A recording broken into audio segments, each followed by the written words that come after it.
آل إبراهيم إنك حميد مجيد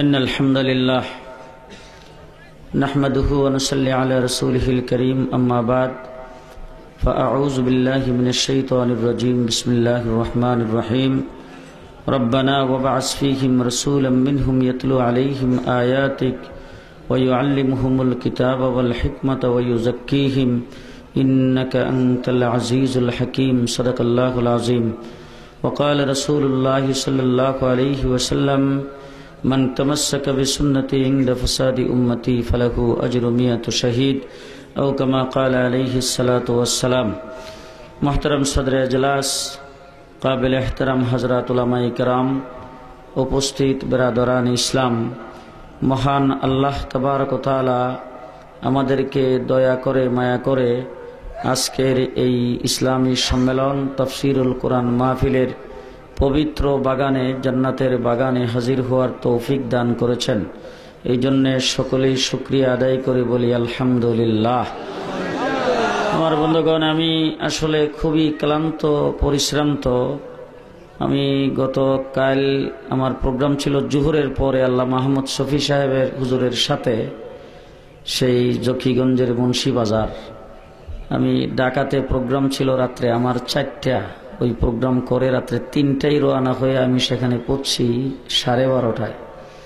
জোহরের পরে বয়ান করে তারপরে মৌলভীবাজারে আমার মাহফিল ছিল গত রাত্রে 4টা প্রোগ্রাম, 4টাতেই আমার যাইতে হয়েছে। এরপরে সারা রাত্র প্রোগ্রাম শেষ করে সকালবেলা আবার রওনা হয়েছি আবার সেই জকিগঞ্জে জোহরের পরে বয়ান কইরা। এই রাস্তাটা আমার জানা ছিল না, এটা খুব ভীষণ খারাপ, জকিগঞ্জ টু সিলেট।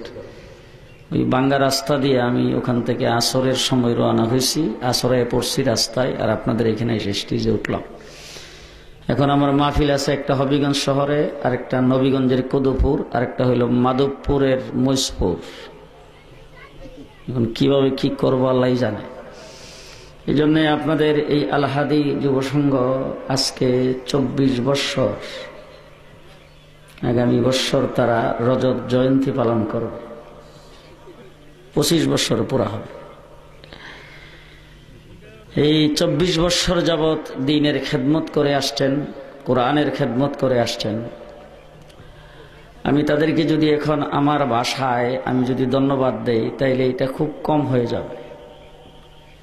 দোয়া করব আল্লাহর দরবারে এবং আপনাদের কাছে দোয়া চাবো আল্লাহ যেন এই সংগঠনকে কবুল করেন এবং তারা যেই কাজটা শুরু করেছেন 24 বৎসর, আল্লাহ যেন এই পৃথিবী যদি আরো 24,000 বছরও রাখেন, আল্লাহ যেন এই সিলসিলাটাকে জারি রাখেন।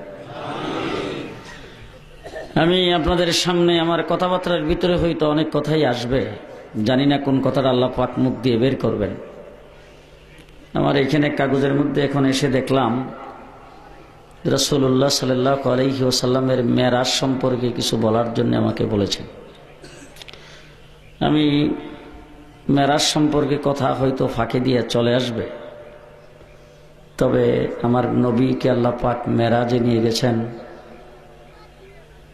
হুজুরকে মেরাজে নিলেন, আর অন্য কোন নবীকে আল্লাহ পাকের আরশ পর্যন্ত নিলেন না। এটার কারণটা আগে একটু বোঝা দরকার। যত নবী আল্লাহ পৃথিবীতে প্রেরণ করেছেন, হযরত আদম আলাইহিস সালাতু ওয়াস সালাম থেকে শুরু করে হযরত ঈসা আলাইহিস সালাম পর্যন্ত কোন নবীকে আল্লাহর দরবারে কেউ দরখাস্ত কইরা সায়া রোনাজারি কইরা আহ্বান কইরা আল্লাহর দরবার থেকে কেউ আনে নাই। হযরত শাইখুল হাদিস সাহেব হুজুর এখানে বসা আছেন, আমি ওনাকে সাক্ষী রেখে কথা বলতেছি। উনি বসা থাকাতে আমার একটু সাহস বাড়ছে, কারণ যদি আমার ভুল হয় তাইলে উনি সংশোধন করবেন, আর যদি শুদ্ধ হয় তাইলে উনি মাথা লাড়া দিলে আপনারা মনে করবেন যে হ্যাঁ ঠিকই কইছে। কোন নবী আদম আলাইহিস সালামকে তৈরি করার জন্য আপনারা কেউ চাইছিলেন? কথা দিয়ে আসতে কম। ইব্রাহিম আলাইহিস সালামকে খলিল বানাইবার জন্য কেউ আল্লাহর দরবারে দরখাস্ত পেশ করে নাই। ইউসুফ আলাইহিস সালামকে সৌন্দর্য দেওয়ার জন্য আল্লাহর দরবারে কেউ দরখাস্ত করে নাই। নূহ আলাইহিস সালামকে কিস্তিতে উঠাইবার জন্য আল্লাহর দরবারে কেউ দরখাস্ত করে নাই। হযরতে মূসা আলাইহিস সালামকে কালিমুল্লাহ বানাইবার জন্য আল্লাহর দরবারে কেউ দরখাস্ত করে নাই। হযরতে ইব্রাহিম আলাইহিস সালামকে খলিল বানাইবার জন্য আল্লাহর দরবারে কেউ দরখাস্ত করে নাই। হযরতে ঈসা আলাইহিস সালাতু ওয়াস সালামকে রূহুল্লাহ বানাইবার জন্য আল্লাহর দরবারে কেউ দরখাস্ত করে নাই।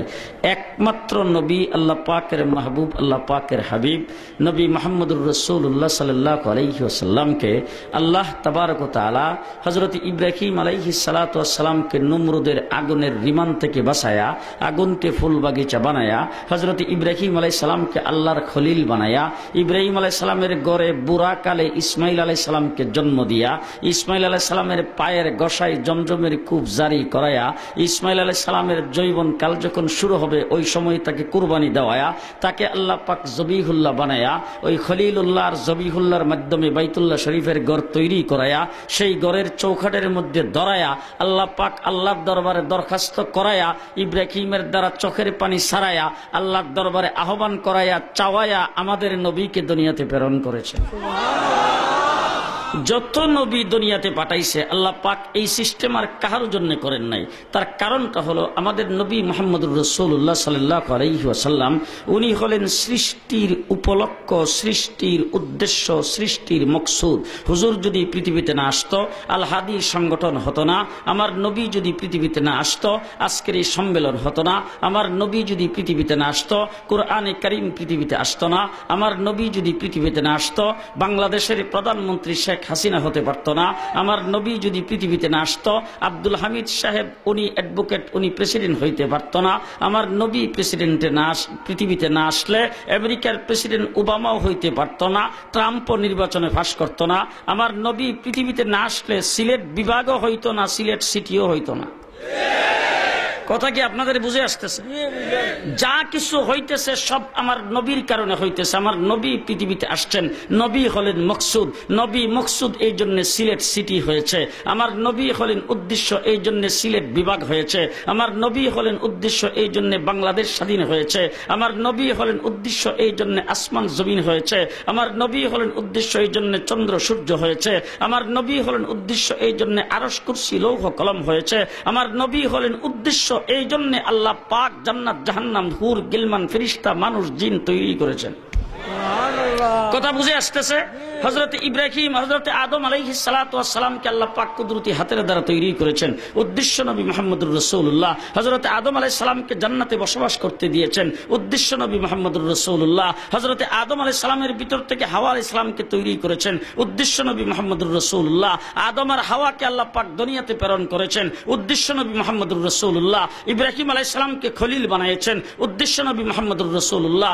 ইব্রাহিম আলাইহিস সালামের ঘরে ইসমাইল আলাইহিস সালামকে জন্ম দিয়েছেন, উদ্দেশ্য নবী মুহাম্মদুর রাসূলুল্লাহ। ইব্রাহিম আর ইসমাইল আলাইহিস সালামকে কুরবানি করেছেন, উদ্দেশ্য নবী মুহাম্মদুর রাসূলুল্লাহ।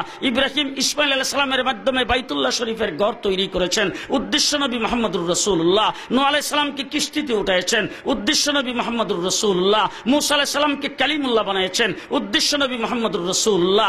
ঈসা আলাইহিস সালামকে রূহুল্লাহ বানিয়েছেন, উদ্দেশ্য নবী মুহাম্মদুর রাসূলুল্লাহ। ঈসা আলাইহিস সালামকে বিনা বাপে মায়ের কোলে জন্ম দিয়েছেন, উদ্দেশ্য নবী মুহাম্মদুর রাসূলুল্লাহ। ইউসুফ আলাইহিস সালামকে সৌন্দর্য দান করেছেন, উদ্দেশ্য নবী মুহাম্মদুর রাসূলুল্লাহ। সুলাইমানকে রাজত্ব দান করেছেন, উদ্দেশ্য নবী মুহাম্মদুর রাসূলুল্লাহ। দাউদ আলাইহিস সালামের হাতে লোহাকে নরম করে দিয়েছেন, উদ্দেশ্য নবী মুহাম্মদুর রাসূলুল্লাহ সাল্লাল্লাহু আলাইহি ওয়াসাল্লাম।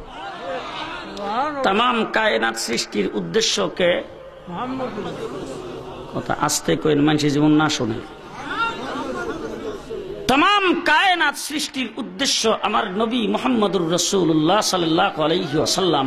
তিনি আসছেন পৃথিবীতে সকলের আগে না পরে? আরো জোরে পরে। হুজুর আকরাম সাল্লাল্লাহু আলাইহি সাল্লাম উদ্দেশ্য তিনি পরে আসলেন কেন?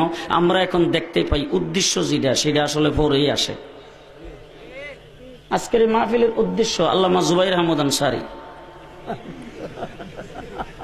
কথা বুঝেন? আল্লামা জুবাইর আহমদ আনসারী এই মাহফিলের উদ্দেশ্য। আনসারী সাহেব আগে আইসে না প্যান্ডেল করছেন? আগে ঘুমাইছে।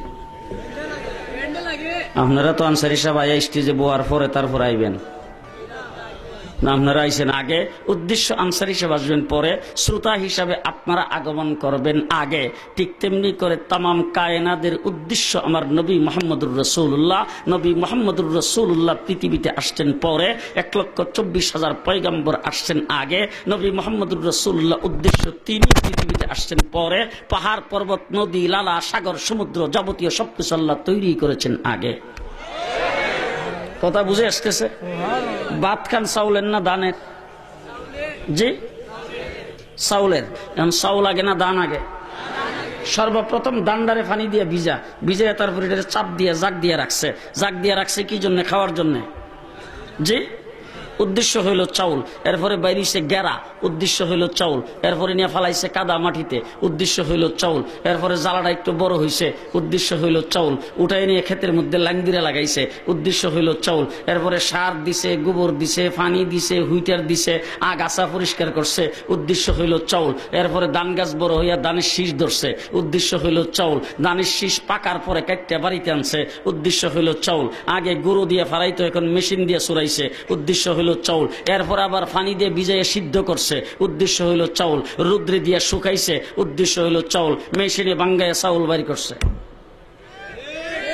চাউল আগে না পরে? জি চাউল সকলের পরে। ঠিক তেমনি করে আমার নবী হলেন উদ্দেশ্য, তিনি আসছেন সবকিছুর পরে। কথা বুঝে আসতেছে তো? জি এখন জিজ্ঞেস করতে চাই, চাউল যখন উদ্দেশ্য হয়ে গেছে, মেশিনে বাঙ্গায় চাউল বের করে ফেলছেন, চাউলটা দিয়ে দান বানানো যাইব তো? হ্যাঁ চাউল দিয়ে দান করা সম্ভব না। আচ্ছা চাউল ভিজিয়ে রাখলে গেরা হইব তো? খেতে বানিয়ে গাছ হইব? আস্তে কদি খুব ভালো করে বুঝছেন, হুজুরকে সাক্ষী রেখে বলে যাচ্ছি, চাউল দিয়ে যেমন দান বানানো সম্ভব না, আমার নবী হলেন উদ্দেশ্য। উদ্দেশ্য চাউল হয়ে যাওয়ার পরে যেমন দান করা সম্ভব নয়, আমার নবী হলেন সৃষ্টির উদ্দেশ্য। আমার নবী মুহাম্মদ পৃথিবীতে আসার পরে নতুন কোন নবী হওয়া সম্ভব নয়। চাউল যেমন খেতে বানাইলে গাছ হবে না, চাউল উদ্দেশ্য। উদ্দেশ্য চাউল হয়ে যাওয়ার পরে চাউল খেতে বানাইলে যেমন গাছ হবে না, ঠিক তেমনি করে আমার নবী সৃষ্টির উদ্দেশ্য। তিনি পৃথিবীতে আসার পরে মির্জা গোলাম কাদিয়ানী কানার মতো কেউ নবী হইতে পারবে না। কথা কি বুঝে আসছে? এবার জিজ্ঞেস করতে চাই, চাউল যখন হয়ে গেছে, চাউল দিয়ে কি ভাত পাক করা সম্ভব? পোলাও, বিরিয়ানি, খিচুড়ি, সাতকুড়া সম্ভব? ফিডা বানানো? কথা কয় না। পায়েস, ফিন্নি পাক করা সম্ভব? খুব ভালো করে বুঝেন, চাউল উদ্দেশ্য।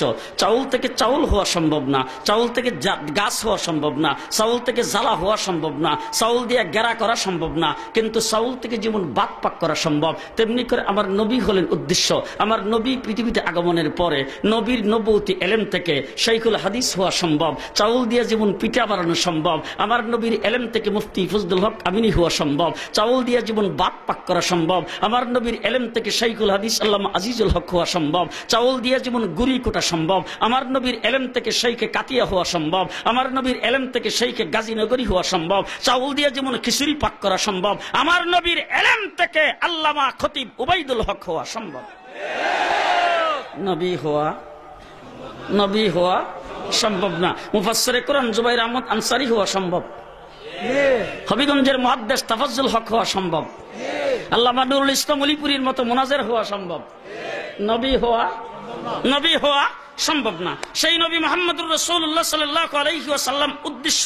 আল্লাহ পাক বলেন, উদ্দেশ্য নবীকে আমি প্রেরণ করেছি কিভাবে? হযরত ইব্রাহিম আলাইহিস সালাতু ওয়াস সালামকে আল্লাহ বানাইছেন খলিলুল্লাহ। ইব্রাহিম আলাইহিস সালাম দোয়া করছেন আল্লাহর দরবারে, রব্বি হাবলি মিনাস সালিহিন, আল্লাহ তুমি একটা নেককার সন্তান আমাকে দান করো। ইব্রাহিম আলাইহিস সালামকে আল্লাহ ডাক দিয়ে কয়, দোয়া আমার দরবারে মঞ্জুর হয়েছে। ফাবাশশারনাহু বিগুলামিন হালিম, নেককার সন্তান চাইছো, ধৈর্যশীল সন্তানের খুশখবরি দিলাম। সন্তান জন্মগ্রহণ করছে ইসমাইল আলাইহিস সালাম। আল্লাহ বলেন, এমন এক জায়গায় নিয়ে রেখে আসবা যেখানে দানা পানির বংশ নাই। হযরত ইব্রাহিম আলাইহিস সালাম সন্তানকে ওই জায়গায় নিয়ে রেখে আসছে। সন্তান আস্তে আস্তে কিছুটা বড় হয়েছে। ফালাম্মা বালাগা মাহুস সায়া, বাবার সঙ্গে চলাফেরা করার বয়স যখন হয়েছে, আল্লাহ রাব্বুল আলামিন ইব্রাহিম আলাইহিস সালামকে স্বপ্নের মাধ্যমে বলেছেন, সন্তানটাকে আমার রাস্তায় কুরবানি করে দাও। হযরত ইব্রাহিম আলাইহিস সালাম কুরবানি করার জন্য ছেলেকে ডাক দিয়ে বলেছেন, ইয়া বুনাইয়া ইন্নী আরা ফিল মানাম, আমি ঘুমের মধ্যে দেখেছি তোমাকে জবাই করে দিতেছি। আন্নী আযবাহুক, তোমাকে জবাই করে দিতেছি। ফানজুর মাযা তারা, আমার দেখার ব্যাপারে তোমার মতামত কি? ছেলে শূন্যই বুঝে ফেলছে এইটা আসলে আমার বাবা হইলেন আল্লাহ পাকের খলিল, আল্লাহ পাকের নবী। সুতরাং নবীর স্বপ্ন স্বপ্ন না, এটা হইল উহি। আল্লাহ পাক তাকে স্বপ্ন দেখান নাই, তাকে হুকুম করেছেন। ছেলে ডাক দিয়ে বলে, ইয়া আবা তিফআল মা তুমার, ও বাবা আপনাকে আল্লাহ পাক যে বিষয়ে হুকুম করেছেন আপনি হুকুমটা তাড়াতাড়ি বাস্তবায়ন করেন। সাতাজিদুনি ইনশাআল্লাহ মিনাস সাবিরিন। এই হুকুমটা বাস্তবায়ন করতে গেলে ইনশাআল্লাহ আপনি আমাকে সবুরকারীদের মধ্যে পাবেন। হযরত ইব্রাহিম আলাইহিস সালাম জবাই করেন না, আর ইসমাইল জবাই হইন না, দুইজনে গেছে জবাই হওয়ার জন্য, জবাই করার জন্য। আল্লাহ হযরত ইসমাইল আলাইহিস সালাম বাবারে ডাক দিয়ে কোন বাবা, চুলিটা যদি একটু দাঁড় কম থাকে তাইলে কিন্তু আপনার শক্তি বেশি খাটাইতে হবে, আর আমিও জবাই হইতে কষ্ট পাবো, চুলিটা ভালো করে দাঁড় করে নেন। 2 নম্বর, আপনি যদি আমার দিককে দিককে জবাই করেন তাইলে আপনি বাপ আর আমি হইলাম সন্তান, কলিজার টুকরা সন্তানের দেখা আপনি ছুরি চালাইতে গেলে ছুরি হইতে ফিরে যাইতে পারে। আপনি আপনার চোখটাকে বাইদা নেন আর আমার চোখটাও বাইদা দেন, কারণ আমিও যদি দেখি আপনি আমাকে সরাসরি জবাই করতেছেন তাইলে হয়তো আমার মনেরও পরিবর্তন হয়ে যাইতে পারে, আমার চোখটাও বাইদা নেন। 4 নম্বর হইল আপনি আমার হাত পাগুলি বাইদা নেন, কারণ জবাই করার সময় অনিচ্ছাকৃত যদি আমি নড়াচড়া করি তাইলে যাতে জবাই করতে কষ্ট না হয়। হযরত ইসমাইল আলাইহিস সালামের কথা মতো হযরত ইব্রাহিম আলাইহিস সালাম যাবতীয় প্রস্তুতি গ্রহণ করে যখন ছেলেটাকে শোয়াই দিয়ে জবাই করতে শুরু করেছেন, ইব্রাহিম আলাইহিস সালাম মনে করছেন ছেলে জবাই হয়ে গেছে, গলা কাইটে গেছে। হযরত ইব্রাহিম আলাইহিস সালাম দাঁড়ায়া কপাল থেকে চোখ থেকে যখন কাপড় সরাইছে, কাপড় সরাইবার পরে দেখে ছেলেটার সাইডে দাঁড়ানো আছে আর জান্নাতি দুম্বা জবাই হয়ে গেছে। আল্লাহ ডাক দিয়ে বলেন, কাদ সাদ্দাকতার রুইয়া, স্বপ্নে যা দেখছিলে তুমি সব সত্যি পরিণত করেছো। সুতরাং ইব্রাহিম ওয়াফাদাইনাহু বিযিবহিন আযীম, আমি আল্লাহ পাক তোমার ছেলের পরিবর্তে জান্নাতি দুম্বা দুনিয়াতে প্রেরণ করে দিলাম। পৃথিবী কিয়ামত পর্যন্ত তোমার এই কাজটাকে নিদর্শন হিসেবে রাইখা মুসলিম জাতি জিলহজ মাসের 10 তারিখে তোমার ইসমাইলি দিবস পালন করতে থাকবে। আল্লাহ ডাক দিয়ে বলেন, ইব্রাহিম তোমার নাম এতদিন ছিল খলিলুল্লাহ, আজকের থেকে তোমার ছেলের নাম জবিহুল্লাহ। আল্লাহ ডাক দিয়ে এবার ঘর বানাও, পরীক্ষা প্রায় শেষ। হযরত ইব্রাহিম আলাইহিস সালাম হইলেন রাজমিস্ত্রি আর ইসমাইল হইলেন যুগালী, দুইজনে মিলে বানাইছে ঘর। বানাইবার পরে আল্লাহর দরবারে মোনাজাত শুরু করেছেন, আল্লাহ রব্বানা তাকাব্বাল মিন্না ইন্নাকা আনতাস সামিউল আলিম। ঘরটা তো তৈরি করেছি, এই ঘরটাকে আল্লাহ তুমি কবুল করো। আল্লাহ ডাক দিয়ে শুধু কবুল করেই শেষ করলাম না, তোমার নাম খলিলুল্লাহ, ছেলের নাম জবিহুল্লাহ, ঘরের নাম রাখলাম বাইতুল্লাহ। ঘরের কি নাম? বাইতুল্লাহ। এখন হযরত ইব্রাহিম আলাইহিস সালাম আল্লাহ পাক ডাক দিয়ে বলেন, ইব্রাহিম পরীক্ষা যা নেওয়া দরকার ছিল সব পরীক্ষায় শেষ, আর প্রত্যেকটা পরীক্ষায় প্রত্যেকটা সাবজেক্টে তুমি 100তে 100 নাম্বার পাইয়া স্ট্যান্ড করছো A+। A+ না কইলে আপনারা বুঝতেন না, ডিজিটাল যুক্ত A+। সুতরাং A+ যদি কেউ পায় তারে পুরস্কার দেয় তো দেয় না? আমাদের দেশে দৌড়া ফাঁস করলে, হেফজি ফাঁস করলে তারপরে পাগড়ি পরে না, পাগড়ি দেয় না? মাদ্রাসার ছাত্র 1 নম্বর 2 নম্বর 3 নম্বর হয়েছে তারে বই পুস্তক পুরস্কার দেয় না? আল্লাহ ডাক দিয়ে পুরস্কার দিব এবং তোমারে। এখন পুরস্কার কিন্তু 2 প্রকারের হয়। এক প্রকারের পুরস্কার হইল এটা কর্তৃপক্ষের ইচ্ছাধীন, হুজুরের মাদ্রাসার ছাত্রের পুরস্কার দিবে, হুজুর মুরব্বী হুজুরে জিজ্ঞাসা হুজুর কোন ছাত্রটারে কি দিতাম, হুজুর বইলা দিছে আর কর্তৃপক্ষ যায় বাজার থেকে কিনে না প্যাকেট কইরা ছেলেটার স্টেজে দেখে দিয়ে দিছে। এটা হইল কর্তৃপক্ষের ইচ্ছাধীন। ছেলে জিডা পাইলো সিডা জিডা দিল, জিডা পাইলো হিডা পাই এসে খুশি, ঠিক কিনা? কান আপনারা কি ঘুমো ধরছে নাকি? কথা বুঝতেছেন কি বলতেছি? যেটা পাইলো এটা দিয়েই খুশি। এখন ছেলে আল্লাহ পাক ডাক দিয়ে বলেন, ইব্রাহিম পুরস্কার হইলো এই ধরনের একটা। আর একটা পুরস্কার হইলো ছেলেটা 1 নম্বরে ফাঁস করার পরে হুজুর মুরব্বী হুজুর ডাক দিয়ে কিরে তুই আজাদ দিনিয়াদার মধ্যে তুই 1 নম্বরে ফাঁস কইরা আমারও সম্মান বাড়াইছ, আমার মাদ্রাসারও সম্মান বাড়াইছ, চা তোরে বাবা কি চাইবে তুই জিডা চা ছিড়িয়ে দিমু। এরকম অনেক ক্ষেত্রে কয় কিনা বাবা ছেলেরা ডাক দিয়া তুই যখন 1 নম্বরে পাস করছ বাবারি সারাটা বছর তোর খোঁজখবর ঠিক মতো নিতে পারি নাই, তুই কষ্ট করে লেখাপড়া করে 1 নম্বরে ফার্স্ট যখন করছ চা তুই কি চাইবে জিডা চা হিড়ে দিমু, কয়নি এরকম? মামা তাকে ডাকাত থেকে টেলিফোন করে বাগনা রেখো, বাগনা শুনছি তুমি নাকি 1 নম্বরে পাস করছো, আমি আইতেছি আগামী সপ্তাহ, তুমি জিডা চাও হিড়ে দিমু, কয়নি এরকম? 2 প্রকারের পুরস্কার, একটা হইল কর্তৃপক্ষের ইচ্ছাধীন আর একটা হইল ছেলে জিডা চাই সিডা। আল্লাহ ডাক দিয়ে দুটো পুরস্কার ইব্রাহিম তোমারে দিলাম। 1 নম্বর পুরস্কার ইন্নী জাইলুকা লিন-নাসি ইমামা, আমার ইচ্ছাধীন তোমাকে সমস্ত মানব মণ্ডলীর জন্য লিডার বানায় দিলাম। আর একটা পুরস্কার তোমাকে দিলাম মিল্লাত আবিকুম ইব্রাহিম, তুমি মুসলিম জাতির জন্য তোমাকে জাতির জনক বানায় দিলাম। এটা হইল আল্লাহ পাকের ইচ্ছাধীন। 2 নম্বর আল্লাহ ডাক দেখে ইব্রাহিম চাও তুমি কি চাইবা? 2 নম্বর পুরস্কার তোমারে দিমু, জিডা চাও হিডেও দিমু। হযরত ইব্রাহিম আলাইহিস সালাম বাইতুল্লাহর চৌখাটে দূরে দাঁড়াইছে, দাঁড়ায় আল্লাহ রেখা, আল্লাহ তুমি কিন্তু মামার মতো না। মামা আসছে, বাইকনারে লয়ে গেছে সিলেটের জিন্দা বাজার। যাওয়ার পরে বাইকনারে ক, বাইকনা কি দিতাম ক? বাইকনা ক মোটরসাইকেল দা। মামা ওইটা কিরি তোর চাওয়ার কথা কইছে এই জন্য তুই মোটরসাইকেল চাই লিবে? কয়নি এরকম? ইব্রাহিম আলাইহিস সালাম কো তুমি কিন্তু মামার মতো না, তুমি যা কও তা বাস্তবায়ন করো। আল্লাহ তুমি কইছো চাওয়ার জন্যে, সুতরাং তোমার কাছে এমন একটা জিনিস চামু যেটার একটাই তোমার কাছে আছে, দ্বিতীয় কোনো নাম্বারই নেই, নাম্বারই নেই, একটাই আছে তোমার কাছে। মুসলমান, রব্বানা ওয়াবআস ফীহিম রাসূলাম মিনহুম। আল্লাহ ঘর তৈরি করেছি তামাম পৃথিবীর কেবলা ও কাবা, কেবলা ও কাবার জন্য একজন রক্ষণাবেক্ষণকারীর দরকার।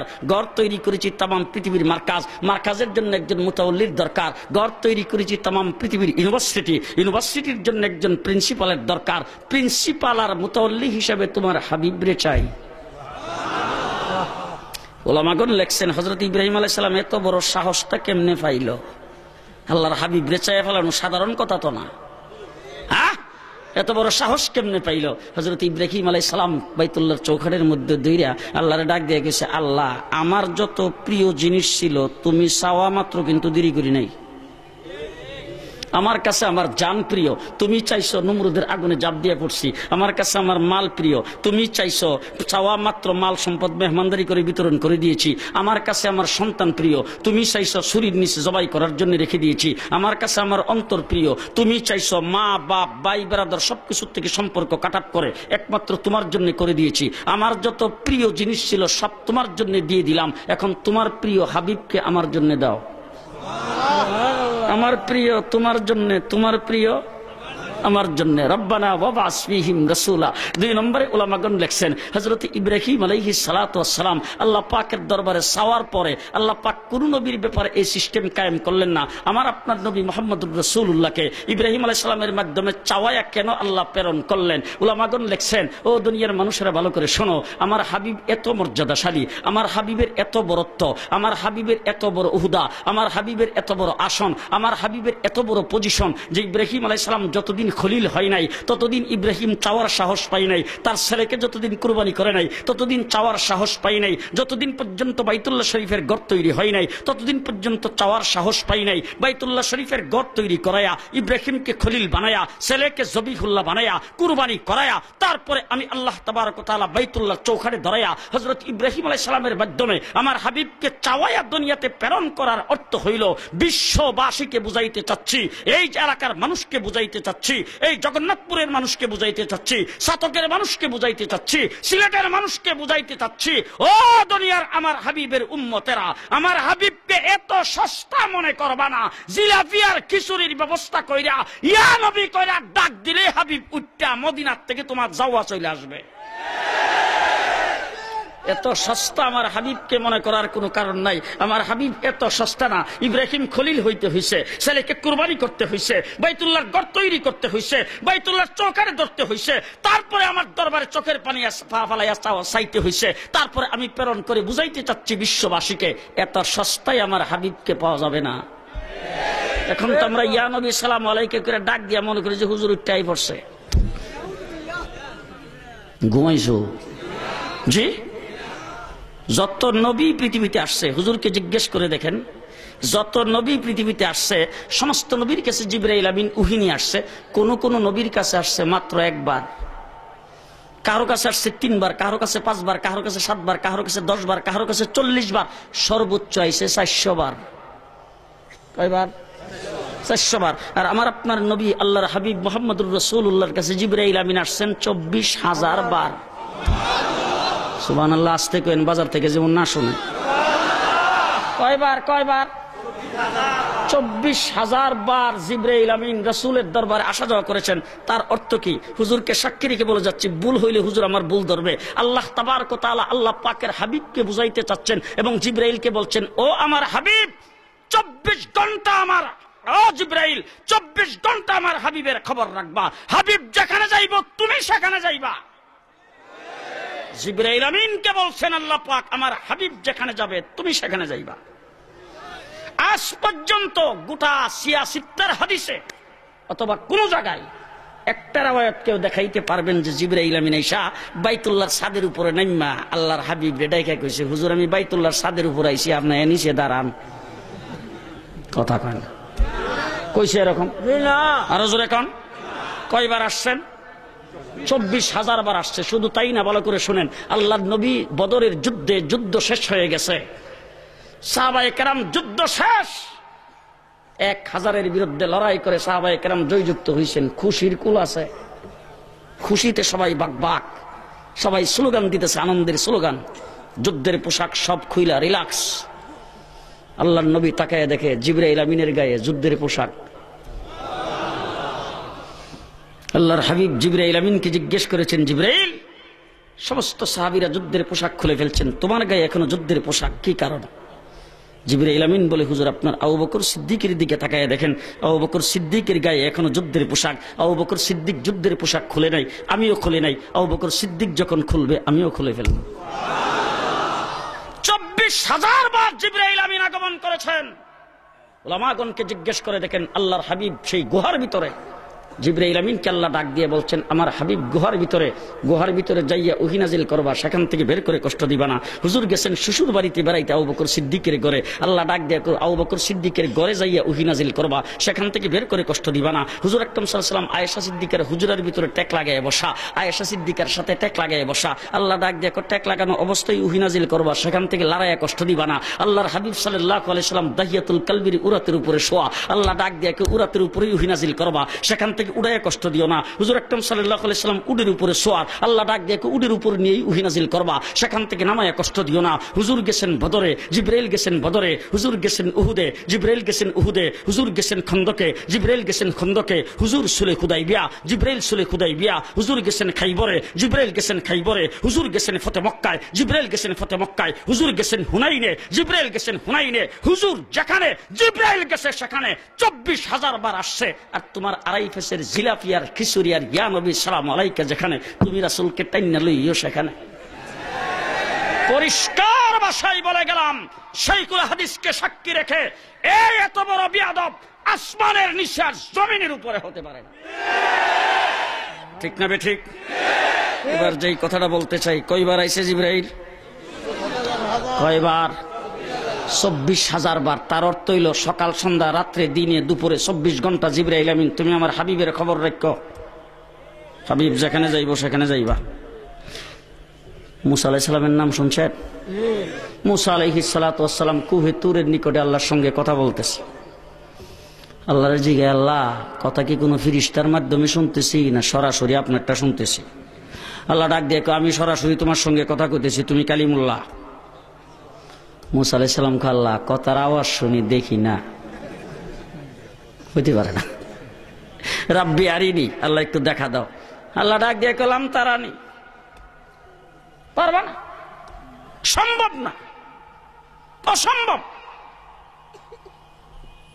কথা বুঝেন নাই বুঝো? অসম্ভব, দেখার সাধ্য তোমার নাই, সেই শক্তি নাই, সামর্থ্য নাই, সেই চোখের পাওয়ার নাই, পারবা না তুমি। কুহে তুরে মুসা আলাইহিস সালাম কথা বলে আল্লাহরে দেখার জন্য আরজু করেছেন। মুসা বলেন পারবা না, সাধ্য নাই। 24,000 বার জিবরাইল আমিনের মাধ্যমে খোঁজখবর রাখতেছেন আল্লাহ পাকের হাবিবের। আল্লাহ জিবরাইলে ডাক দেখে, জিবরাইল তোমারে দিয়ে যে খোঁজখবর রাখতেছে আসলে আমার তৃপ্তি হইতেছে না, আমার হাবিব রে উড়াই লইও, আমার হাবিব রে নিয়ে আসো। যেখানে দুনিয়ার কায়নাতের সৃষ্টি জগতের কেউ আসতে পারে না সেই জায়গায় আমার হাবিব আসবে, আমি আমার হাবিবের সাথে একসাথে বসবো, বৈশা আমরা দুইজনে কথা বলবো। আমার হাবিব রে মুহাম্মদুর রাসূলুল্লাহ সাল্লাল্লাহু আলাইহি ওয়াসাল্লামকে নেওয়ার জন্য জিবরাইল আমিন আসছেন। আয়েশা হুজুরকে ঘুম থেকে উঠে বলে, হুজুর চলেন, সময় কম। যে অবস্থা সেই অবস্থায় লইয়া রওনা। বাইতুল মুকাদ্দাস পর্যন্ত যাইতে 3 জায়গায় থামছে, 2 রাকাত করে নামাজ পড়ছে। বাইতুল মুকাদ্দাস যখন আল্লাহর হাবিব যাই উপস্থিত হইতেছে, আল্লাহ সমস্ত নবীদের ডাক দেখায়, তোমরা কেডা কেডা আমার কাছে দরখাস্ত করছিল আখিরি জমানার নবীর উম্মত হওয়ার জন্য? সমস্ত নবীরা ডাক দিয়া কয়, আল্লাহ আমরা কেউ প্রকাশ করছি, কেউ প্রকাশ করে নাই, কেউ মনে মনে কইছি, কেউ প্রকাশ্যে কইছি, আল্লাহ আমরা সবাই আখিরি জমানার নবীর উম্মত হইতে চাই। যখন আল্লাহ পাকের দরবারে দরখাস্ত করছে, আল্লাহ ডাক দিয়া কয়, ফরম পুরা করার মাত্র এক রাত্র সময়, এরপর আর দরজা খোলা হবে না, এক রাত্র সময় ফরম পুরা করার, তাড়াতাড়ি বাইতুল মুকাদ্দাস যাও জলদি। হযরত আদম থেকে ঈসা আলাইহিস সালাম পর্যন্ত সব নবীরা এসে হাজির। জিবরাইল আমিন ওখানে যাইয়া বুরাকটারে বাঁধছে, বাইন্দা আশহাদু আন্না মুহাম্মাদার রাসূলুল্লাহ দিছে জিবরাইল আমিন আযান, আল্লাহ ডাক দেখায় ফরমে দস্তখত কর। আল্লাহ কেমনে? বলে জিবরাইল আযান দিছে, আশহাদু আন্না মুহাম্মাদুর রাসূলুল্লাহ, জিবরাইলকে সাক্ষী দিলাম নবী মুহাম্মদুর রাসূলুল্লাহ সাল্লাল্লাহু আলাইহি ওয়াসাল্লাম আল্লাহ পাকের প্রেরিত রাসূল। যে জিবরাইল আমিন যে সাক্ষী দিছে, তোরাও আযানের জবাব দিয়া সেই সাক্ষী দে। সমস্ত নবীরা আজানের জবাব দিয়েছেন, উম্মতের ফরম পুরা হয়ে গেছে। এবার সমস্ত নবীরা যা লাইন ধরে খারিছে, আল্লাহর হাবিবকে জিবরাইল আমিন সামনে নিয়ে গেছে, নিয়ে এখন জিবরাইল আমিন ওখানে দাঁড়ায় দাঁড়ায় ভাবতেছে ইমামতির জন্য কারে কইব। হযরত আদম আলাইহিস সালাম সবার মুরব্বী, তো কথা কয় না। এখন হুজুর যদি উপস্থিত থাকে তাহলে আমার মতো লোক ইমামতি করতে পারবো। আদম আলাইহিস সালাম উপস্থিত, মুরব্বী হিসেবে ওনারে বলা দরকার। আর না হইলে মুসলিম জাতির পিতা হযরত ইব্রাহিম আলাইহিস সালাম, আর না হইলে সারা পৃথিবীর বাদশা হযরত সুলাইমান আলাইহিস সালাম, সবচাইতে বেশি সুন্দর হলো ইউসুফ আলাইহিস সালাম, আর সবচাইতে বেশি গলার আওয়াজ ভালো দাউদ আলাইহিস সালাম। কথা বুঝেন নাই? ইমামতির জন্য এখন কারে কইব? আল্লাহ ডাক দিয়ে জিবরাইল, দেখো জিবরাইল কি চিন্তা করো রে? জিবরাইল আমিন কয়, আল্লাহ সব মুরব্বীরা খারা, ইমামতির লাগা কারে কইতাম? এবার আল্লাহ কি বলেন? আল্লাহ রাব্বুল আলামিন বলেছেন, জিবরাইল রূহে জগতে সমস্ত নবীদের কাছ থেকে অঙ্গীকার গ্রহণ করেছি, তোমাদেরকে নবুয়ত দিয়ে পৃথিবীতে প্রেরণ করা হবে, রিসালাত দেওয়া হবে, কিতাব দেওয়া হবে। তোমাদের নবুয়তি চলাকালীন, রিসালাত চলাকালীন, তোমাদের কিতাব চলাকালীন, তোমাদের মুজিজা চলাকালীন যদি আমার হাবিব পৃথিবীতে আগমন করে, হাবিব আসার সাথে সাথে তোমাদের নবুয়তি ক্যান্সেল। আল্লাহর হাবিব বলেছেন, আমি যদি মুসা আলাইহিস সালামের যুগে পৃথিবীতে আসতাম, মুসার নবুয়তি, ইব্রাহিমের যুগে পৃথিবীতে আল্লাহর হাবিব আসলে ইব্রাহিমের নবুয়তি, সুলাইমান আলাইহিস সালামের যুগে আল্লাহর হাবিব পৃথিবীতে আইলে সুলাইমানের নবুয়তি। আস্তে কন্দি, আস্তে কন্দি। হ্যাঁ জিবরাইল, সমস্ত নবীরা নবুয়ত চলাকালীন যদি আমার হাবিব পৃথিবীতে যায়, যাওয়ার পরে যদি তাদের নবুয়তি ক্যান্সেল হইয়া যায়, এই হাবিব যেই জামাতে উপস্থিত, এই জামাতে আদমের ইমামতি চলে, জি ইব্রাহিমের ইমামতি, মুসা আলাইহিস সালাম কালিমুল্লাহর ইমামতি। হ্যাঁ হ্যাঁ জিবরাইল, যেই হাবিব পৃথিবীতে যাওয়া মাত্র অন্য নবীদের নবুয়তি ক্যান্সেল হইয়া যায়, এই হাবিব উপস্থিত যেই জামাতে অন্য নবীদের ইমামতি। আরো জোরে। জিবরাইল আমিন টান্দা দৌড়ে নিয়ে হুজুরে খাড়া করে দিয়েছেন সামনে, হুজুর আপনাকে ছাড়া এখানে ইমামতি আর কারোর অধিকারই নাই, বাতিল। এবার আমি জিজ্ঞেস করতে চাই, আমার আল্লাহ পাকের নবী মুহাম্মদুর রাসূলুল্লাহ সাল্লাল্লাহু আলাইহি ওয়াসাল্লাম, ভালো করে বুঝছেন, ভালো করে বুঝা যায় না এখান থেকে, পর আবার যায় কুটকুট করবেন, তা হবে না, ভালো করে বুঝা যাবে। আল্লাহ পাকের হাবিব বাইতুল মুকাদ্দাসে উপস্থিত, মুসল্লি কেডা? সমস্ত আম্বিয়া কেরাম, ঠিক না বেঠিক? বাইতুল মুকাদ্দাসে আল্লাহর হাবিব যখন হাজির হয়েছেন, অন্য নবীদের ইমামতি আস্তে কর চলে, চলে না, চলে না। এখন জিজ্ঞেস করতে চাই, রাসূল যদি আপনাদের এই দারুন বাবা বাজারে হাজির নাজির হয়, দারুন বাজার মসজিদের ইমাম সাহেবের ইমামতি চলে? এখন দিরাও করে না। আল্লাহর হাবিব যদি পৃথিবীর জমিনে কোথাও হাজির হয়, আমার ভাইরা পৃথিবীর কোন মসজিদের ইমামের ইমামতি আর জোরে হুজুর রেখো হাজির নাজির, আবার তুমি দিয়ে ইমামতি করো বড় আরামে, তোমার মতো বিয়াদবি দেশও আছে। মুহাম্মদুর রাসূলুল্লাহ সাল্লাল্লাহু আলাইহি ওয়াসাল্লাম জিবরাইল আমিন 2 রাকাত নামাজ পড়াইছে, হুজুর নামাজ পড়ে আসছে, পরে আল্লাহ নবীরে ডাক দেয়, হুজুর চলেন লইয়া 7 আসমান পাড়ি দিয়া সিদরাতুল মুনতাহা ইমিগ্রেশন বর্ডারে যাওয়ার পরে জিবরাইল আমিন কো হুজুর বর্ডারে তো চেকিং কইব, তো আমার পাসপোর্টও নাই, ভিসাও নাই। আল্লাহর হাবিব কইলে কি কও, বর্ডারে চেকিং গেলে তো তোমার তো হইব আমার তো হইব, তো তুমি কো পাসপোর্ট নাই, ভিসা নাই, কিচ্ছু নাই, তা আমার পাসপোর্ট ভিসা কো। জিবরাইল আমিন ডাক দিয়ে কো হুজুর ইমিগ্রেশনে যে চেকিং হবে আর কি, ওই চেকিং এ আমি জিবরাইল আমিন যদি 500 বারও আমার নামটা কই, তাহলে ওখান থেকে আমারে ছাড়বে না, আমারে চেকিং করবে। আর আপনার নামটা শোনা মাত্র দরজা খোলা। আপনার জন্য পাসপোর্ট ভিসার কোনো প্রয়োজন নাই, উপরের যে রাস্তাটা এটা আপনার জন্য আল্লাহ বানাইছে। আপনি যাইবেন কায়নাতের কেউ যাইতে পারে নাই, কোনো ফিরিস্তা, কোনো মানুষ, কোনো জিন, কোনো নবী রাসূল ওই রাস্তা দিয়ে কেউ কোনোদিন গমন করে নাই। এটা শুধু আল্লাহ পাক আপনার জন্যই বানাইছে। মুহাম্মদুর রাসূলুল্লাহ সাল্লাল্লাহু আলাইহি ওয়াসাল্লাম আল্লাহ পাকের দরবারে গেছেন, যায় বসছেন দুইজন, একজন রাব্বুল আলামিন আর একজন রাহমাতুল লিল আলামিন। একজন হলেন মাহবুদ আর একজন হলেন মাহবুব। দুইজন একসাথে বসছে, মধ্যখানে কোনো ফটোগ্রাফার, লেখক, সাংবাদিক, ঘোষক, প্রতিনিধি দলের কোন সদস্য কেউ নাই। জিবরাইল আমিন সিদরাতুল মুনতাহার গোড়ার মধ্যে খাড়া হয়ে কিরি ভাবতেই পারলাম না। আদম আলাইহিস সালাম থেকে ঈসা আলাইহিস সালাম পর্যন্ত সবার সঙ্গে মাধ্যম হইলাম আমি। এখন দেহারা দুইজন ডাইরেক্ট, হেরা দুইজন দি ডাইরেক্ট ঘটনা কি, হেরা দুইজন দি ডাইরেক্ট দুইজন একসাথে বসছেন। ফাকানা কাবা কাউসাইনি আও আদনা, দনকের রশির মধ্যখানে ধরে টান দিলে দুইটা মাথা যেমন একটা আরেকটার কাছাকাছি আসে, আল্লাহর হাবিব আল্লাহর দরবারের চাইতে বেশি কাছে। দুইজন একসাথে ওই জায়গায় যায় বসছেন। বসার পরে কথাবার্তা শুরু। মহান আল্লাহ পাকের সাথে আল্লাহ পাকের হাবিবের বৈঠক হয়েছে। বৈঠকটা কতক্ষণ লম্বা হয়েছে সেটা আমি আপনাদের কাছে বলতে পারবো না, সেই বলার যোগ্যতা আমার নাই। তবে বৈঠকটা হয়েছে অনেক লম্বা। অনেক জায়গায় অনেকে বলে 27 বৎসর, 27 বৎসর না, 27 বৎসর না, 2700 বৎসরও হইতে পারে। কিন্তু আল্লাহর হাবিব বলছে আমি যে বিছনাটার থেকে উঠতে গেছিলাম, আয়া দেখি বিছনাটা এখনো গরম হয়ে আছে, ঠান্ডা হয়েছে না। তাহলে আপনাদের দেশে বিছনার থেকে উঠতে ফজরের নামাজ পড়তে গেলে আওয়ার পরে বিছনা গরম হয়ে থাকে? জি, আল্লাহর হাবিব 7 আসমান পাড়ি দিয়া বাইতুল মুকাদ্দাসের আনুষ্ঠানিকতা শেষ করিয়া, 7 আসমানে প্রত্যেক জায়গার মধ্যে অনুষ্ঠান হয়েছে, সে আনুষ্ঠানিকতা পার করিয়া তারপর আল্লাহর দরবারে যায় বৈঠক করছে। এরপরে আল্লাহ পাকের আরশ পরিদর্শন করাইছে।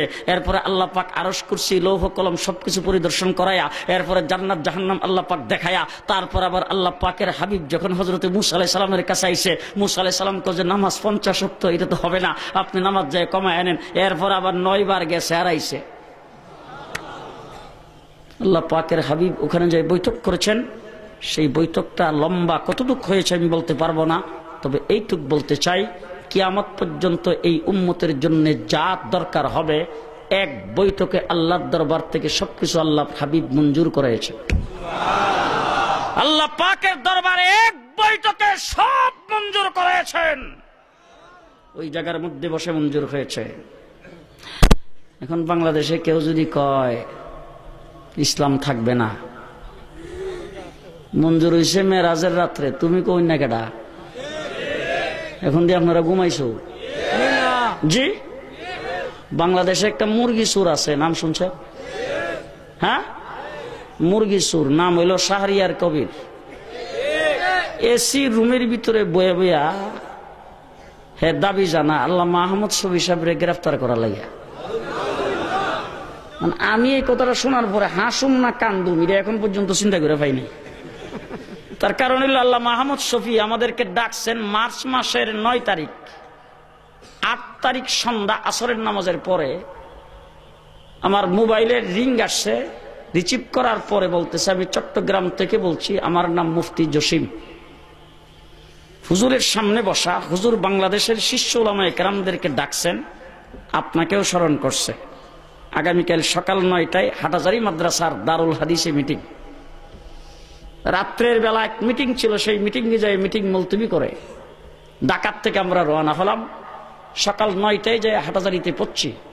10টায় মিটিং এর স্থলে উপস্থিত হয়ে দেখি সারা বাংলাদেশে 3 থেকে 3.5 হাজার উলামায়ে কেরাম। সেই জায়গার মধ্যে আল্লাহ মাহমুদ শফির 24 ঘন্টা 12 ঘন্টার নোটিশে সব জায়গায় উপস্থিত। ওই জায়গার মধ্যে মিটিং এর মধ্যে আল্লাহ মাহমুদ শফি 12টায় এসে উপস্থিত হয়েছেন। এর আগে আমরা কথাবার্তা বলেছি। 12টার সময় আল্লাহ মাহমুদ শফি সাহেব এসে বললেন, আগামী এপ্রিল মাসের 6 তারিখ বাংলাদেশের সমস্ত আলেম ওলামা এবং দিনদার ব্যক্তিবর্গকে আমার পক্ষ থেকে সবাইকে আহ্বান জানাও, তারা যেন লং মার্চ করে ঢাকায় আসে। মাত্র সময় আছে সামনে 22-23 দিন। আল্লামা নূর হোসেন কাসিমি সাহেব ঢাকার সভাপতি, আমি সেক্রেটারি, মিল্লা কমিটি হইল। তারপরে আমরা এই 22-23 দিনে যতটুকু পারছি সারা বাংলাদেশের বিভিন্ন জায়গায় আমরা খবর দিয়েছি। এরপরে নাস্তিক মুর্তাদেরা মিল্লা ডাকছে হরতাল, আর এই হরতালের মধ্যে জাল দিয়েছে সরকার। জাল দেওয়ার পরে হরতালের সমস্ত রুট ঘাট বন্ধ করে দেওয়া হয়েছে। বাংলাদেশের কোনো জায়গার থেকে কোনো গাড়ি ঘোড়া যাইতে দেওয়া হয় নাই। ফেরি বন্ধ, নৌকা বন্ধ, নদীপথ পর্যন্ত আটকে দেওয়া হয়েছে। মুসলমানেরা, সবকিছু বন্ধের পরে আল্লাহ মাহমুদ শফির এক ডাকে 70 লক্ষ মানুষ ঢাকার শাপলা চত্বরে জমায়েত হয়েছে। মুসলমান, গতকাল মুন্সিবাজার, জকিগঞ্জের মুন্সিবাজারে অন্তত কম করে হইল 2 থেকে 2.5 লক্ষ মানুষের সমাগম হয়েছে আল্লাহ মাহমুদ শফিকে এক নজর দেখার জন্য। সেই লোকটাকে, যেই ব্যক্তি এসি রুমের ভিতরে বসে টেলিভিশনের টকশোতে বসে গ্রেফতার করার কথা বলে, আমি আজকে এই মাহফিল থেকে দাবি জানাবো, শাহরিয়ার কবিরকে গ্রেফতার করা হোক। কে কে রাজি আছেন হাত উঠান।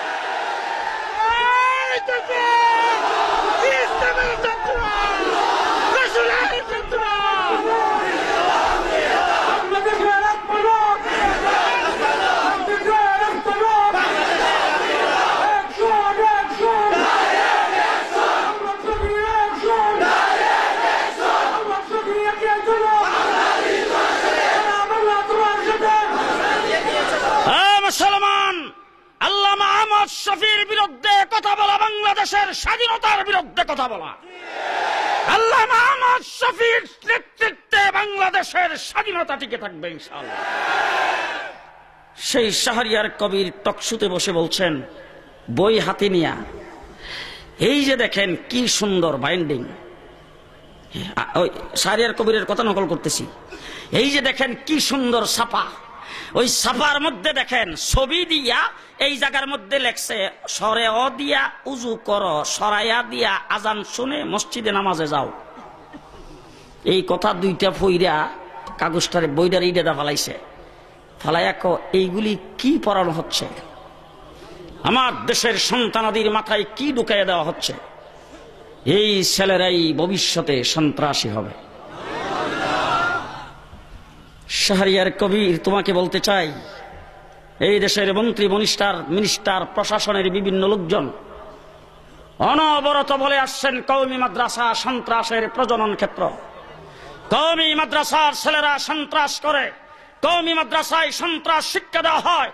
বাংলাদেশে যখন সন্ত্রাসী কার্যক্রম ঘটেছে গুলশানের হোটেলে, বাংলাদেশে যখন সন্ত্রাসী কার্যক্রম ঘটেছে শোলাকে ঈদগার মাঠে, সেই জায়গা থেকে সন্ত্রাসের দায়ে যাদেরকে গ্রেফতার করা হয়েছে, এরপরে কাপড় খুললা দেখে কি এর মাদ্রাসার ছাত্র এদের মুসলমানই করাইছে না। কথা বুঝেন নাই বোধ হয়? কাপড় খুললা দেখে সব দিয়ে আকাটা। এরপরে সবাই বলতে বাধ্য হয়েছে কওমি মাদ্রাসায় সন্ত্রাস নয়। আজ পর্যন্ত সন্ত্রাসের দায়ে আমাদের কওমি মাদ্রাসার কেউ গ্রেফতার হয় নাই। ইনশাআল্লাহ সামনেও কেউ গ্রেফতার হবে না। কারণ হলো সন্ত্রাস কি জিনিস কওমি মাদ্রাসাওয়ালারা জানে না। ঠিক না? ঠিক।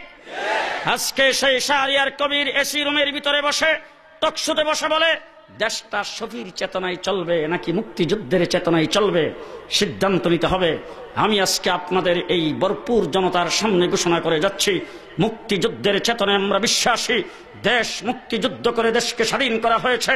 আজকে আমি পরিষ্কার ভাষায় বলছি, আল হাদি যুব সংঘের উলামায়ে কেরাম যারা এই হুজুরকে মহব্বত করেন, যারা হক্কানি উলামায়ে কেরামকে মহব্বত করেন, এই দেশের কওমি মাদ্রাসার ওলারা বাংলাদেশের স্বাধীনতার উপর যদি কেউ চোখ তুইলা তাকায়, তার চোখ খুইলা ফেলানো হবে, চোখ খুইলা ফেলানো হবে।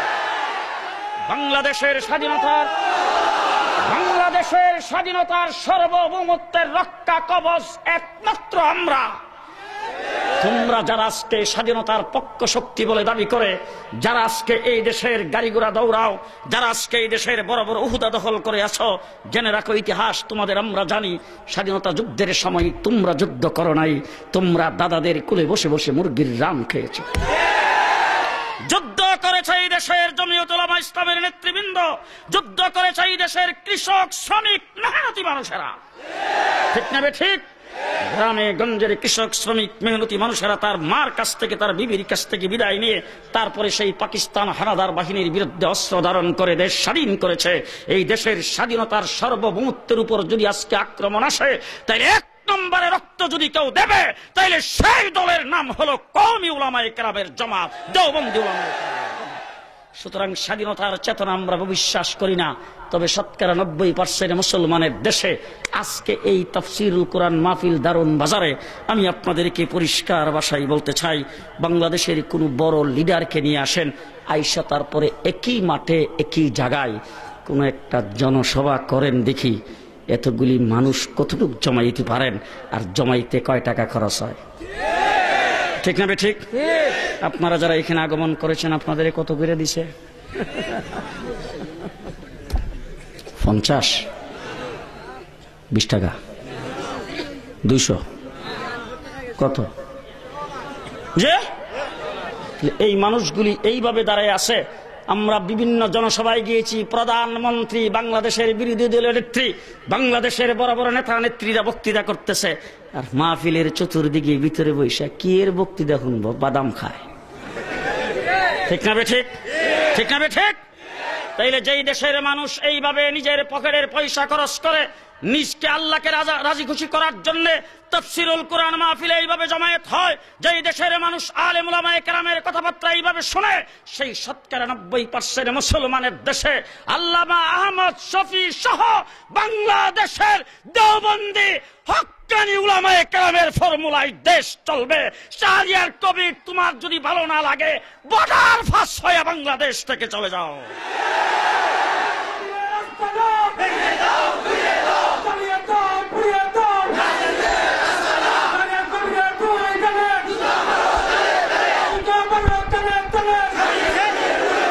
মুসলমান, শাহরিয়ার কবিরদের মতো নাস্তিকদের এই দেশ নয়, এই দেশ মুসলমানের দেশ।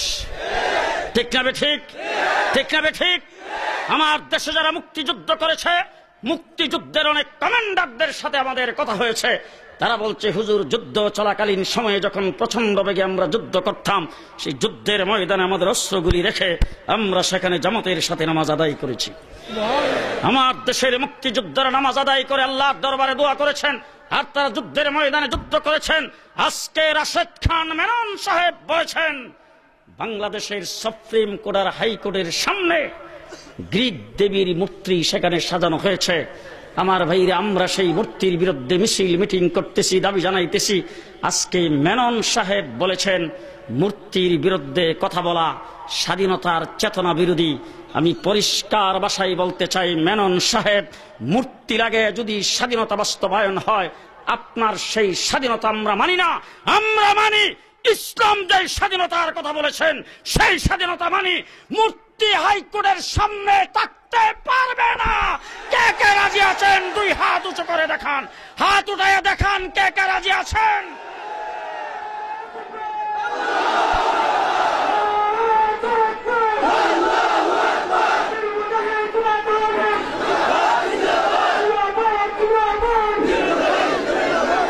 মুসলমান, শেষ কথা আপনাদের সামনে বলে গেলাম,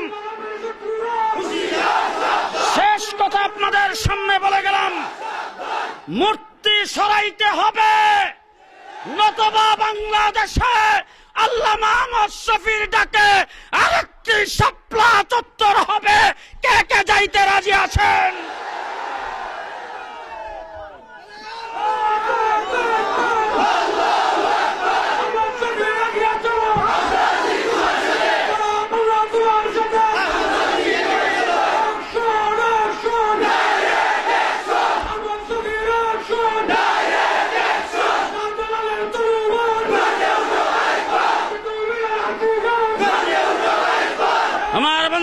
হাত নামান। হাত নামান। মূর্তি হিন্দুদের সংস্কৃতি, মুসলমানদের নয়। মুসলমানদের দেশে মুসলমানদের জন্য মূর্তি হতে পারে না।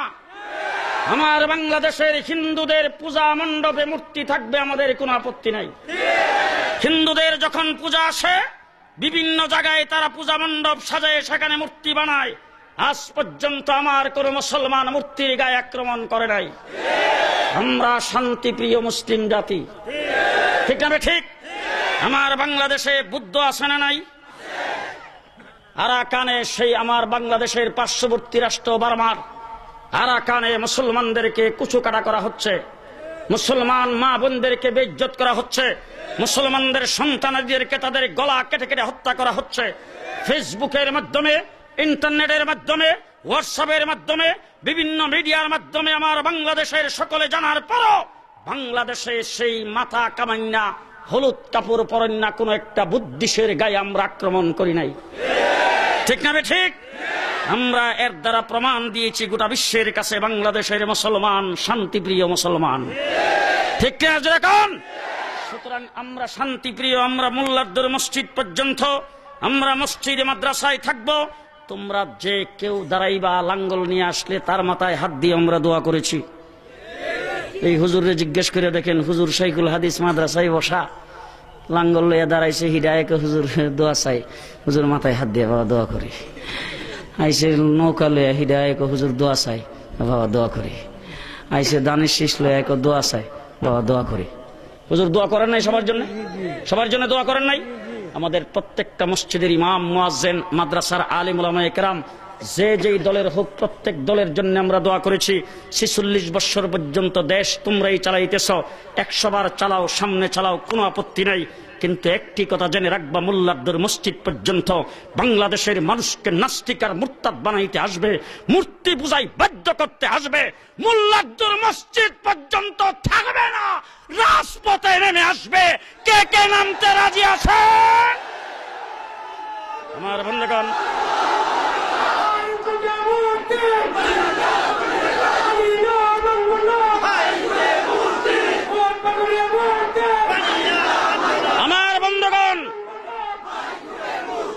বর্তমান ক্ষমতাসীন সরকারকে আমি ধন্যবাদ জানাতে চাই।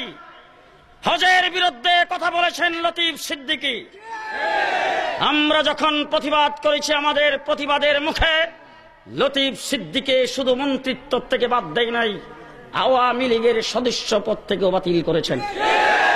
2 নম্বর ধন্যবাদ জানাতে চাই, আমরা যখন ইসলামী শিক্ষাকে সংকোচন করেছেন, নাস্তিক মুরতাদরা ভিতরে ভিতরে কাজ করে, সরকারের কাছে আমরা দাবি জানাইবার পরে সেই ইসলামী শিক্ষা যতটুক আগে ছিল, আবার সেই কলেজ ইউনিভার্সিটির বই পুস্তকে আবার সেই শিক্ষা চালু করেছেন। ধন্যবাদ জানাই সরকারকে। শেষবারের মতো বলবো, আমাদেরকে মসজিদে মাদ্রাসা থেকে বের করবেন না। আমাদের দাবি আপনার কানে নিশ্চয়ই যাচ্ছে।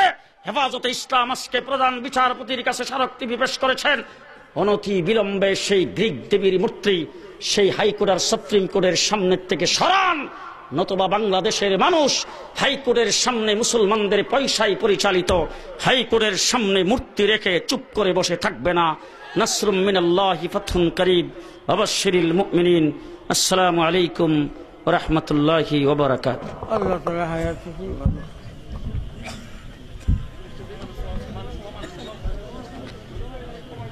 যার কাছের থেকে যে উঠবে টান্দা বসাইবেন, গুনাহ হইলে আমার, সওয়াব হইলে আপনাদের। কেউ লড়বে না যে জায়গাতে আছে। বাজারের মধ্যে একটা মসজিদ, মসজিদটার বাজারের দরকার তো রাস্তে কই, বাজারের মধ্যে মসজিদ দরকার আছে না নাই? আমার বাংলাদেশে পেট্রোল পাম্পে মসজিদ, সিএনজি পাম্পে মসজিদ, অফিসে মসজিদ আছে না নাই? দরকার আছে না নাই? দরকার আছে কিনা কোন? আমি নিজে স্বয়ং চোখে দেখেছি, পেট্রোল পাম্পে তেল নেওয়ার জন্য গাড়ি ঢুকছে, আমার গাড়ি ঢুকছে, এক লোক আসা দাড়ি টাড়ি নাই, হাত তো ওইভাবে কাঁচা দিতেছে, হাত কাঁচা দিতেছে, আর কয় এটা কেন কারবার? তাহলে পেট্রোল পাম্পেও মসজিদ থাকা লাগে, সিএনজি পাম্পেও মসজিদ থাকা লাগে। আপনাদের দারুণ বাজার একটা নামকারা বাজার, এই বাজারেও মসজিদ থাকা দরকার। আসতে ক মসজিদ বাজারের মানুষে যারা আছে তারা সবাই মিলে মসজিদ থেকে পুনর্নির্মাণ করার জন্য কাজে হাত দিয়েছেন। সেই কাজের মধ্যে জান্নাতে বালাখানা তৈরির জন্য ওই যে আজকাল দেখছি পেপার পত্রিকায় দেখি সাদে বলে বাড়ি বুকিং দিছে, না না সাদ। আর আপনাদের সিলেটের অনেকে আমাদের ঢাকার বনশ্রীতে বাড়ি বুকিং দিছে। আর আপনারা যারা এখানে আছেন আজকে এখন জান্নাতের মধ্যে বাড়ি বুকিং দিতে রাজি আছেন? কোন না আসতে কইেন কোন জায়গায়? জান্নাতে বাড়ি বুকিং দিতে কেডা কেডা রাজি? মান বানা লিল্লাহি মসজিদান বানাল্লাহু লাহু বাইতান ফিল জান্নাহ। আল্লাহ রাসূল বলেছেন যারা মসজিদের মধ্যে দান করবে তাদের জন্য জান্নাতে বালাখানা। হাতটা উঠে রাখেন হাত। জান্নাতে বাড়ি বুকিং দিতে রাজি আছেন? যদি রাজি থাকেন বলেন আল্লাহু আকবার। আর জোরে আল্লাহু আকবার, আর জোরে আল্লাহু আকবার। ডাইন হাতটা পকেটে ঢুকাইবেন, টাকা থাকুক আর না থাকুক। ডাইন হাত পকেটে, এই বাচ্চা পকেটে ঢুকা, পকেটে পকেটে, এই বাচ্চা পকেটে ঢুকা। টাকা থাকলে টাকা সহ, না থাকলে টাকা ছাড়া। স্টেজের সামনে যারা আছেন এখানে স্টেজে ফালান। আর বাকি কর্মী ভাইরা, আলহাদি যুব সংগঠনের ভাইরা চতুর্দিকে বের হয়ে যান। দাঁড়ানো বসা পকেটে হাত দিবেন, পকেটে। কেউ যাতে এদিক সেদিক না যায়। প্রত্যেকে প্রত্যেকে প্রত্যেকে দেন দেন দিয়ে দেন দিয়ে দেন। দোয়া চাই,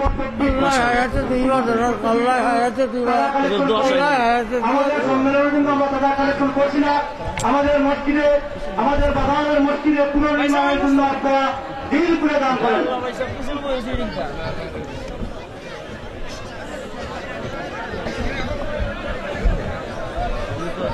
সম্মানিত উপস্থিতি, আমরা উল্টা কথা না করে সুশৃঙ্খলভাবে আমরা আপনারা কোন জায়গায় বসে থাকি। আমাদের সদস্যবৃন্দ আপনাদের কাছে যাবো, আপনাদের কাম দিয়ে দিবেন। আমরা জায়গাতে উল্টা কথা করবো না। সম্মানিত সাংঘাতিক